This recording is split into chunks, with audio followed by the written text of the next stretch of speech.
Correction de l'exercice 43 des fonctions affines de votre livre Myriade. Voici le rappel de l'énoncé. Tout d'abord, il faut comprendre que cette situation est une situation de fonction affine. En effet, il y a un prix fixe pour la course. Elle ne change jamais, elle correspondra à l'ordonnée à l'origine de votre fonction. On a le prix au kilomètre qui va dépendre du nombre de kilomètres faits. On va donc multiplier chaque kilomètre fait par le prix d'un kilomètre. C'est donc le coefficient de la fonction. On a donc la charge fixe de la course qui est l'ordonnée à l'origine et le prix du kilomètre qui est le coefficient de la fonction. Le nombre de kilomètres, je ne le connais pas. Je vais donc utiliser une lettre pour le symboliser. Comme je suis dans les fonctions, je vais utiliser la lettre X. Je parcours X kilomètres en taxi, dont chaque kilomètre va coûter A euros. J'ai donc ma fonction affine, f de x égale ax plus b. L'image f de x me donne le prix que va coûter une course.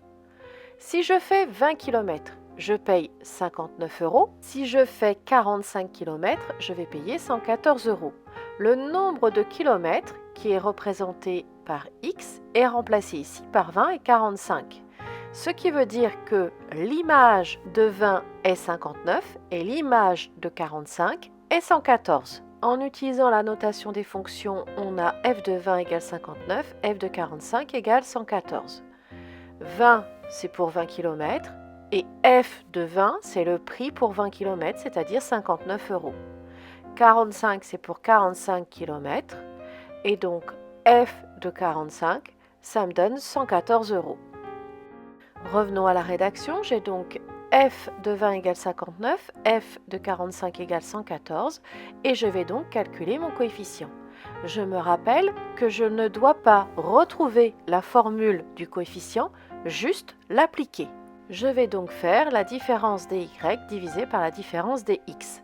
La différence des y, c'est f de 20 moins f de 45. La différence des x, c'est 20 moins 45. Bien conserver le même ordre. Je remplace f de 20 par sa valeur et f de 45 par sa valeur. J'ai donc 59 moins 114 divisé par 20 moins 45. Je calcule, ça me donne moins 55 sur moins 25. Je dois simplifier et avec la règle des signes, mon résultat est positif. J'obtiens 11 cinquièmes. Que le résultat de A soit un nombre positif, c'est logique.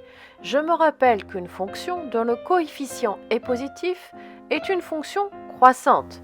Et pour un chauffeur de taxi, il est important que son tarif augmente en même temps que le nombre de kilomètres.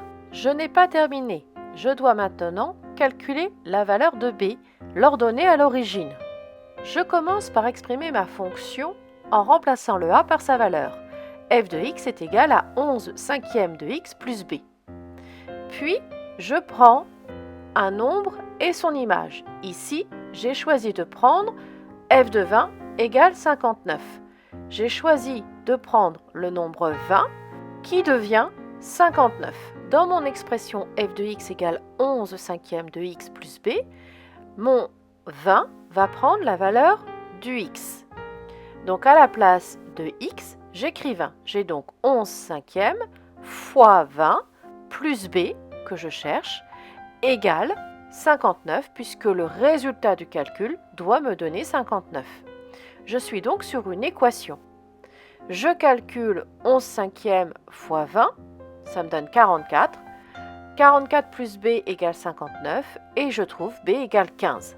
Ma fonction f s'écrit f de x égale 11 cinquièmes de x plus 15.